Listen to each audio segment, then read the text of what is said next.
À tous, bienvenue sur le webinaire du cabinet d'avocats CBA. Je me présente, maître Georges-David Benayoun, avocat au barreau de Paris.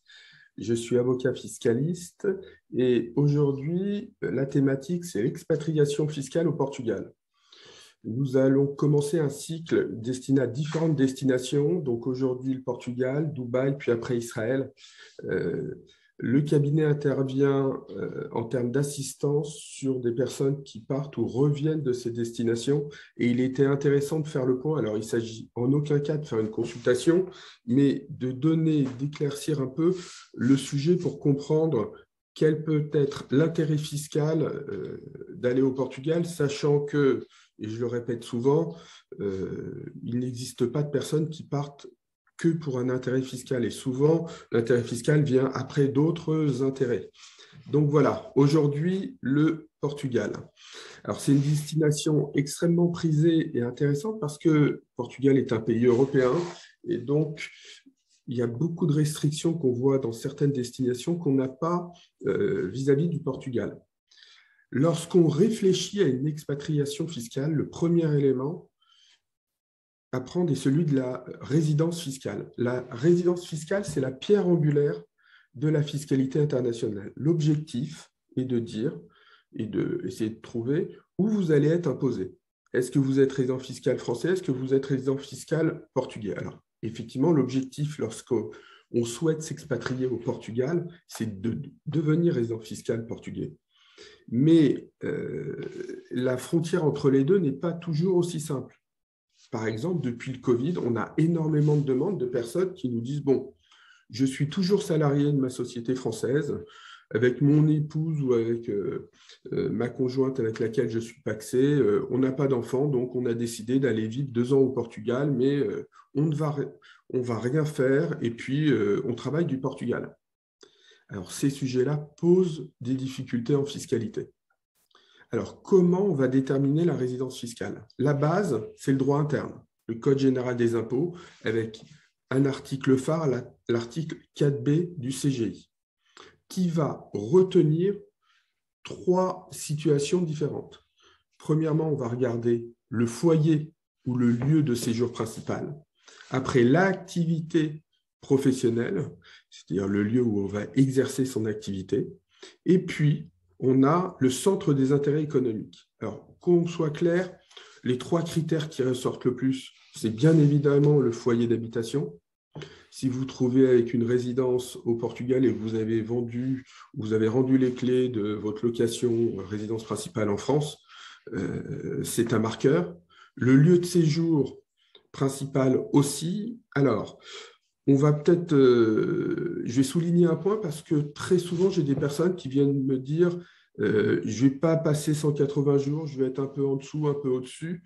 Et je leur explique, mais la Convention ne parle pas d'une durée de séjour minimale. Ce n'est pas 6 mois et 1 jour ou 6 mois moins 1 jour. Donc, c'est un ensemble d'éléments, un faisceau d'indices qu'on va aller voir. Donc, est-ce que vous êtes venu, par exemple, en France pour une activité professionnelle? Est-ce que vous êtes venu parce que vous étiez malade, vous aviez besoin de vous faire soigner? Autant d'éléments. Et puis, on a le centre des intérêts économiques. C'est sûrement l'élément le plus intéressant et celui qu'on regarde souvent dans les conflits de résidence fiscale. Le centre des intérêts économiques, c'est donc le pays dans lequel vous allez avoir la source principale de vos revenus.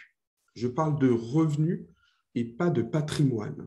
Donc, ça signifie, est-ce que vous êtes salarié de source française, avec des revenus de source française?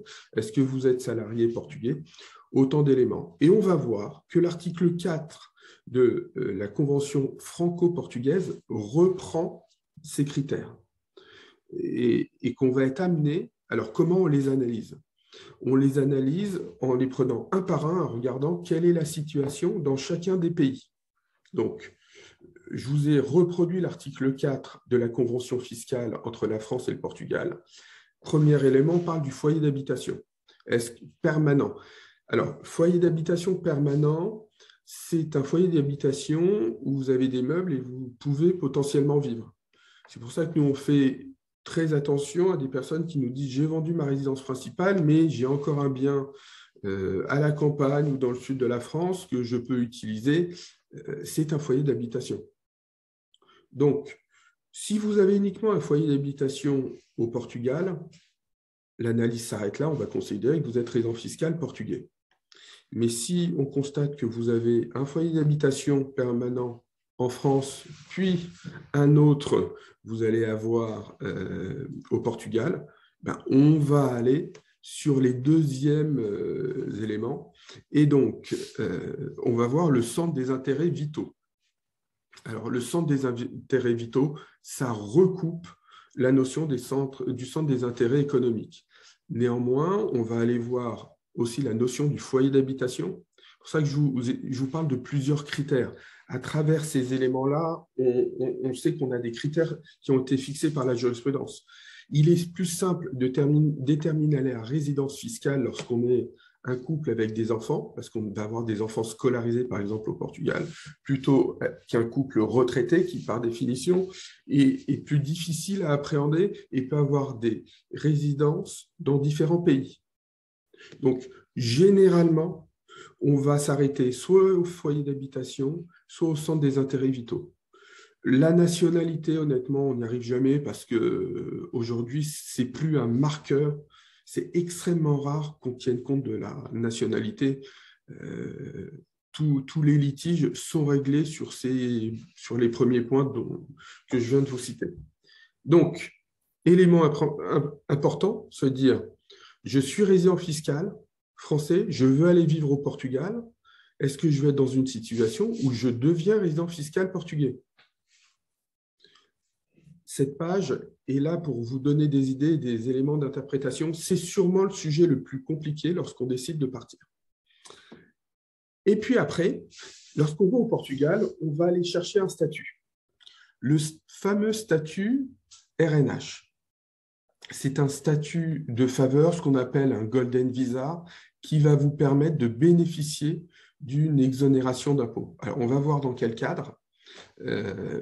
C'est un statut extrêmement prisé, puisque au Portugal, ça a changé quand même la vie de certaines villes et de certaines régions du Portugal, puisqu'on a eu un afflux d'étrangers.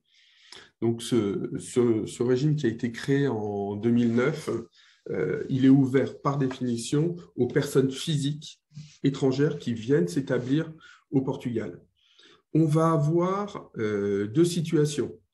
Il ne faut pas que la personne ait vécu plus de 183 jours au Portugal au cours des 12 derniers mois. Ce qui signifie que lorsque vous allez vous installer au Portugal et que vous souhaitez bénéficier de ce statut, il va falloir le faire très rapidement. Alors, l'intérêt, c'est donc être résident fiscal portugais et ne pas avoir été imposé au Portugal au cours des 5 années précédentes. Pour pouvoir bénéficier de ce régime, on ne peut pas avoir été préalablement résident fiscal portugais 1 an ou 2 ans avant. Alors, cette notion de 5 années, on la retrouve aussi beaucoup en fiscalité française lorsque des personnes reviennent en France à plus ou moins 5 ans, on bénéficie de certains avantages. Le régime RNH, là pour l'instant on a vu les conditions, je ne vous ai pas encore expliqué quel était l'intérêt. Il a une durée de 10 ans non renouvelable. Alors, en pratique, c'est 10 ans à partir du jour où vous avez déposé votre dossier. L'analyse du dossier va durer généralement 1 à 2 mois et donc vous allez bénéficier rétroactivement de ce régime RNH.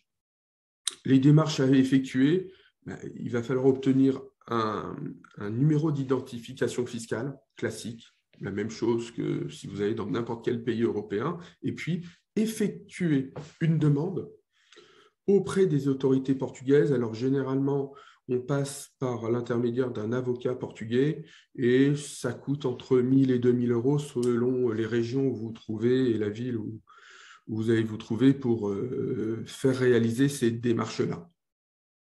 Donc, un régime relativement simple à obtenir. Après, on va voir que ce régime, il a 2 aspects. Sur les revenus de source étrangère et sur les revenus de source portugaise. Sur les revenus de source portugaise, Le Portugal, bien souvent, les journalistes nous expliquent que c'est une destination où on voit principalement des retraités. Je peux vous dire, nous qui faisons partir des personnes quasiment dans le monde entier, on a autant de retraités que de non-retraités au Portugal. Et même ces dernières années, on a plutôt des jeunes qui sont partis, on verra notamment avec la modification d'imposition pour les retraités. Le principe de base sur le revenu de source portugaise, c'est que la personne va bénéficier d'un taux forfaitaire de 20%. C'est-à-dire qu'au lieu de rentrer dans le mécanisme du barème de l'impôt sur le revenu portugais, qui monte en plus très très vite et relativement haut, vous allez être plafonné à 20%. Donc, c'est extrêmement intéressant parce que on voit, de par le monde, on a beaucoup de régimes similaires, mais souvent, on ne traite que les revenus de sources étrangères. On dit sur les revenus de source du pays, vous êtes imposé comme tout le monde. Donc, au Portugal, et la spécificité, c'est 20%. Alors après, on a un mécanisme un peu particulier qui a été créé, puisqu'on dit ça concerne les salariés, puis ça concerne les revenus d'autres professions provenant, ouvrez les guillemets, d'activités à haute valeur ajoutée. Alors, je vous ai indiqué dans ce mémo des modifications intervenues en 2021. C'est un peu un patchwork. On a certaines professions autorisées, d'autres non. Bon, on se renseigne avant. Généralement, on arrive quand même à retomber sur ses pieds au regard des activités. Et il se trouve qu'ils ont fait évoluer les activités pour ne pas rentrer obligatoirement en concurrence avec des professions réalisées par des résidents fiscaux portugais et donc essayer de faire venir une manœuvre qualifiée différente. C'est pour ça qu'on voit notamment dans les professions autorisées médecins, ingénieurs, professeurs, spécialistes de l'information et de la communication, agriculteurs, et sont exclus les architectes, psychologues, géologues, archéologues. Donc, il y a un certain nombre d'éléments. On rentre facilement dans les critères à partir du moment où l'activité est autorisée. Donc, spécificité, vous allez bénéficier pendant 10 ans d'une imposition réduite par rapport aux résidents fiscaux portugais. Alors, au bout de 10 ans, sur les revenus de source portugaise, vous serez imposé comme n'importe quel Portugais, résidents fiscaux portugais. Et puis, on a l'élément important qui concerne les revenus de sources étrangères. Alors, on vous a fait volontairement un tableau, puisque ce tableau, si on était revenu avant le Covid, puisque ça date de 2020, était relativement simple, on avait une exonération pendant 10 ans de la totalité des revenus de sources étrangères. Maintenant, ce qui va se passer, c'est qu'on a fait une distinction, puisque lorsque les socialistes sont arrivés au pouvoir au Portugal, ils ont souhaité modifier, notamment pour les retraités, et créer un taux d'imposition forfaitaire de 10%. Alors, le 10%, on peut se dire, ce n'est pas élevé. Sauf que si on a une retraite française, d'abord, en France, on a un impôt sur le revenu qui est relativement peu élevé parce qu'on est des tranches importantes en termes de sommes et qui montent de manière très graduelle. Et on se rend compte qu'une imposition sur 10% de la totalité des retraites, ça impacte en réalité beaucoup de personnes. Alors, on a maintenant un peu de recul, ça n'a pas changé les lignes, ça n'a pas empêché des personnes de partir et ça n'a pas provoqué le retour de certaines personnes. Mais effectivement, ils se retrouvent à une imposition souvent comparable à ce qu'ils pouvaient avoir en France. Et puis, on a tous les autres revenus, revenus salariés, professionnels, donc provenant d'activités à haute valeur ajoutée, revenus du capital, revenus immobiliers. Ils sont entièrement exonérés d'impôts au Portugal. Mais attention, ce sont des revenus de sources étrangères. Donc, ça ne signifie pas que ces revenus ne soient pas imposables en France. Je vais vous prendre des exemples qui sont plutôt intéressants parce que c'est ce qu'on va retrouver. Souvent, on a une personne qui part au Portugal, mais qui conserve des revenus, des salaires de source française. Il faut savoir que ces salaires vont être imposés en France. Alors, de manière différente, puisque, par définition, un non-résident ne bénéficie plus du système du quotient familial, il va être imposé en application d'un pourcentage. Pourcentage, on a des tranches en fonction du revenu avec une imposition.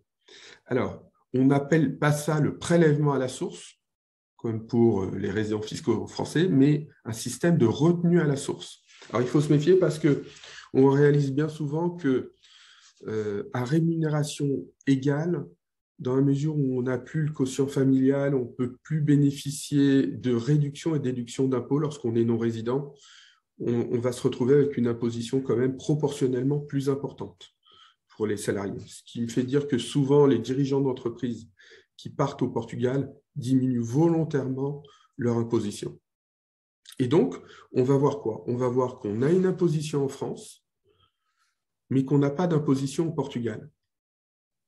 Alors, effectivement, l'imposition sur les salaires est plus importante au Portugal, donc on a un gain de cause, un gain, mais on voit bien que par rapport à une situation d'un salarié français résident fiscal français, on aura une imposition supérieure. Où ça va être plus intéressant, ça va être sur les revenus du capital. Alors, prenons les dividendes. La grande majorité des Français, s'ils touchent des dividendes, sont imposés à la flat tax, 30%. Dans la mesure où vous seriez résident fiscal portugais, vous n'auriez une imposition qu'à 12,8%. Imposition à la source de 12,8% en France. Alors pourquoi 12,8%? En réalité, ce n'est pas l'impôt sur le revenu qu'on applique, c'est la convention fiscale. La convention fiscale prévoit une imposition à 15%, sauf si l'imposition interne est inférieure. Or, dans le système de la flat tax, les 30% sont constitués de 12,8% d'impôt sur le revenu et de 17,2% de contribution sociale. Donc, il est effectivement très intéressant d'aller au Portugal et de percevoir des dividendes de sources françaises. Et notamment, parmi les mécanismes d'optimisation pour les dirigeants d'entreprise, on a celui-ci. On a aussi les revenus immobiliers. Alors, sur les revenus immobiliers, comme on l'a dit tout à l'heure, on n'a pas d'imposition au Portugal. Maintenant, qu'est-ce qui va se passer en France? En France, vous allez être imposé à l'impôt sur le revenu dès le premier euro à un taux de 20%. Et au-dessus de 27 000 euros, vous serez imposé à 30%. Normalement, vous avez des contributions sociales, mais comme vous êtes dans un mécanisme européen et si vous avez un système de cotisation au Portugal, ça vous exonérera des 17,2% de sources françaises. Et donc, qu'est-ce qui va se passer sur l'analyse des revenus fonciers lorsqu'on parle au Portugal? On va se rendre compte que si vous avez un ou deux biens donnés en location avec des revenus relativement faibles, ça va vous revenir cher parce que vous allez avoir 20% dès le premier euro. Or, ce n'était généralement pas le cas lorsque vous étiez résident fiscal français, puisque vous bénéficiez de l'effet de tranche. Par contre, si vous avez des revenus fonciers importants, ils vont être plafonnés à 30%, alors qu'en qualité de résident fiscal français, vous pouviez monter jusqu'à 45%. Donc, on voit bien que la non-imposition des revenus de sources étrangères, alors dans le cas qui nous intéresse, des revenus de sources françaises au Portugal est intéressante, mais faut-il encore avoir conscience, si on conserve des revenus de sources françaises, comment ils vont être imposés en France? Alors, voilà pour le régime RNH et le mécanisme. Je voudrais juste vous parler de deux points supplémentaires concernant l'expatriation au Portugal. On a un sujet qui concerne l'exit tax. Alors, c'est quoi l'exit tax? Ce sont les plus-values latentes sur titre de société. Et vous rentrez dans les conditions de l'exit tax si vous détenez plus de 800 000 euros ou 50% d'une société. Donc, ça concerne principalement les chefs d'entreprise. Ça veut dire qu'il y a une certaine réflexion. Alors, il peut y avoir aussi une optimisation à ce niveau-là, mais ce n'est pas l'objectif aujourd'hui de détailler ce mécanisme. Mais on a des obligations liées à l'exit tax. On ne peut pas quitter la France en se disant bah, je pars les mains dans les poches et puis je verrai comment ça se passera à l'avenir. Et puis, tiens, je recevrai un document des impôts français que je remplirai. Il se trouve que le Portugal est dans l'Europe. Si en France, vous oubliez de payer des impôts, notamment au titre de la dernière année, ou si vous ne remplissez plus vos obligations fiscales, la France peut tout à fait faire appel au Portugal. Alors nous, on le voit classiquement dans toute l'Europe. Puis un jour, vous avez une saisie sur vos comptes bancaires portugais en vous expliquant qu'ils ont fait jouer les traités européens et donc une taxation à la demande de la France. Donc, attention, on ne part pas n'importe comment, il y a un certain nombre de modalités pratiques aussi. Et puis, on l'a vu en droit, pensez avant tout à la notion de résidence fiscale, comment vous rentrez dans le mécanisme de la résidence fiscale. Est-ce qu'il est évident que vous deveniez résident fiscal portugais ou par exemple, vous êtes résident fiscal français et vous ne voulez pas devenir résident fiscal portugais, mais vous voulez passer 2 ans au Portugal. Donc, autant de sujets à analyser en détail pour pouvoir, après, bénéficier du régime RNH, de ses avantages qui sont nombreux et surtout bien connaître les mécanismes avec la France. Voilà ce que je voulais vous présenter aujourd'hui dans le cadre des webinaires du cabinet CBA. Je vous dis à très bientôt et merci. Excuse-moi, il y a une petite question qui est arrivée. Comme c'est une question, je voudrais quand même qu'on l'adresse. Donc, la question est intéressante. Il demande, donc c'est Pascal qui demande, les intérêts versés par une plateforme de crowdfunding immobilier basée en France font-ils l'objet d'une retenue en France pour les charges sociales? Alors, je ne comprends pas bien la question parce que les intérêts versés par une plateforme font-ils l'objet d'une retenue pour les charges sociales? Alors, il faut comprendre une chose déjà, c'est que lorsqu'on est salarié français mais résident fiscal portugais, on n'a pas les mêmes charges sociales qu'un résident fiscal français. Notamment parce qu'on n'a pas les mêmes mécanismes. Donc, je vois pas, la question me gêne à un niveau, c'est la notion des intérêts. Parce que les intérêts, pour moi, c'est une notion trop vague. Surtout quand on parle d'immobilier, est-ce qu'on parle d'intérêt d'emprunt? Est-ce que des intérêts, c'est une commission qui est perçue?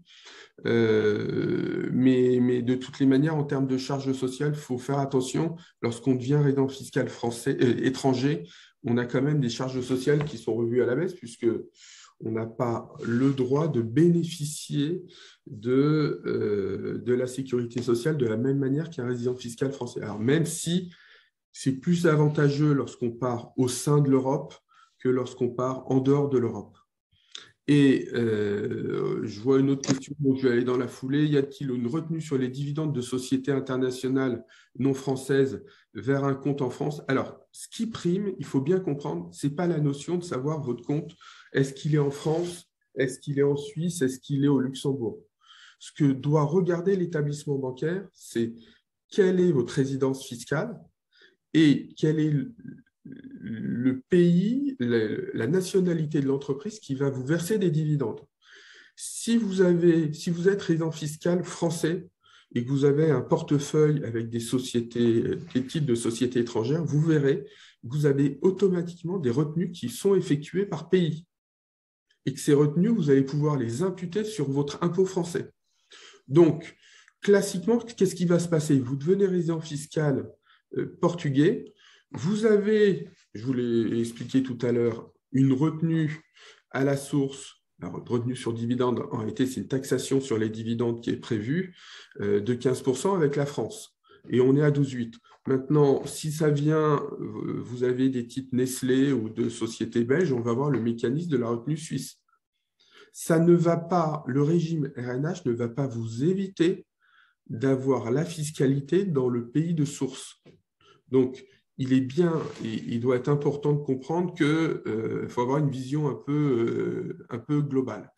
Alors, concernant les contrats d'assurance vie, Il y a un sujet que volontairement, je n'ai pas abordé ici parce que ça doit faire l'objet d'un webinaire début novembre, c'est la problématique de la transmission du patrimoine lorsqu'on est résident fiscal étranger. Le contrat d'assurance vie, c'est parfait si vous avez des enfants résidents fiscaux français. Je vous conseille néanmoins plus de souscrire des contrats luxembourgeois que des contrats strictement français, parce que ça peut être un élément de remise en cause de votre résidence fiscale. Donc voilà, ça fait partie des détails que nous, on regarde et des questions qu'on pose lorsqu'on analyse un dossier. Alors, et puis, j'ai Paolo qui pose une question pour savoir si j'ai des bureaux au Portugal. Alors, je n'ai ni bureau au Portugal, ni à Dubaï, ni dans d'autres destinations, puisqu'on doit couvrir une trentaine de destinations dans le monde. Et en plus, tous les jours, on nous parle de pays différents, lorsqu'on a les mécanismes et le savoir-faire, on peut faire partir nos pays dans le monde entier. Non, non, nous, on travaille, on est basé à Paris, puisque vous voyez bien que la problématique ici, elle va être avant tout française. Au Portugal, vous allez avoir quoi? Vous devez déposer un dossier, puis vous avez une imposition réduite, voire pas d'imposition. Donc, par contre, ce qu'il faut caler, c'est comment vous organisez vos revenus de source française. Par exemple, souvent, nous, on nous demande de restructurer le patrimoine immobilier pour passer plus en dividendes qu'en revenus fonciers. Donc, autant d'éléments. Et puis, je vous rassure, Paolo, depuis le Covid, je pense qu'il y a au moins 25% de mes clients que je n'ai jamais vus en présentiel et uniquement en visio. Donc, vous pouvez me contacter sur les adresses privées du cabinet. Ce sera toujours intéressant. On pourra vous renseigner pour vous expliquer comment on fonctionne. Il y a Monsieur Ismaël qui a posé, on va prendre une dernière question parce qu'il lève la main, le pauvre, depuis longtemps. Alors, il demande l'imposition éventuelle au Portugal de plus-value immobilière exonérée en France. Je t'avoue que je n'ai pas bien compris la question. Alors, oui. Ce qui se passe, c'est qu'en France, on est exonéré de plus-value à l'impôt sur le revenu après une détention de 22 ans et aux contributions sociales après 30 ans. Or, c'est un mécanisme qu'on retrouve relativement peu dans le monde, parce que souvent, il y a une imposition forfaitaire, quelle que soit la durée d'imposition. Sauf que nous, comme on est extrêmement imposé en France, donc pendant le régime RNH, effectivement, vous n'aurez pas cette imposition de plus-value au Portugal, puisqu'on considère que ce sont des revenus de source étrangère. Donc, le fait d'être exonéré en France bénéficiera aussi d'une exonération, d'une non-application au Portugal. Alors, il faut bien comprendre qu'en France, c'est une exonération liée à un mécanisme et à une durée. Donc, normalement, vous rentrez dans un régime d'imposition et c'est juste parce que vous remplissez des conditions. C'est pas, on ne vous dit pas vous êtes à un taux zéro. C'est un peu différent parce que si vous étiez à un taux zéro, le Portugal pourrait avoir le droit de vous imposer. Donc non, c'est pas possible. Voilà, je vous remercie de m'avoir écouté. On est à votre disposition. On répond très, très fréquemment à de nombreuses réponses et demandes de consultation. Et puis, il nous arrive aussi d'assister nos clients du début à la fin, c'est-à-dire d'organiser le départ de France avec tous les sujets, parce qu'on a des sujets de sécurité sociale, de retraite, et puis de les accompagner après pour les suivre sur leur patrimoine français pendant plusieurs années. Merci, bonne journée à tous. Au revoir.